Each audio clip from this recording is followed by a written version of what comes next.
సగర్వంగా సమర్పిస్తున్న అద్భుతమైన ఆధ్యాత్మిక ఘట్టం శ్రీ సీతారాముల కళ్యాణ మహోత్సవం.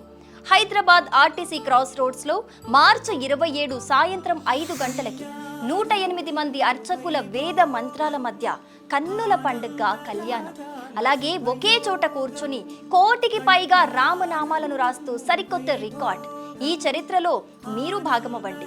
ఇది మాత్రమే కాదు, సింగర్ సునీత గారి మధురమైన గానం, క్లాసికల్ డాన్స్, కట్టిపడేసే రామాయణ నాటకం అండ్ ది బెస్ట్ పార్ట్, ఆకాశాన్ని వెలిగించే అద్భుతమైన రామాయణ డ్రోన్ షో. మీ ఫ్యామిలీకి ఇదొక life time memory. VIP ticket కేవలం 250 రూపాయలు మాత్రమే. 5గురికి ఫ్యామిలీ ప్యాక్ అయితే 1000 రూపాయలు మాత్రమే. టికెట్స్ చాలా లిమిటెడ్ గా ఉన్నాయి. వెంటనే బయోలో ఉన్న లింక్ క్లిక్ చేసి బుక్ చేసుకోండి. నేను వస్తున్నాను, మీరు రండి. జై శ్రీరామ్. కళ్యాణం వైభోగం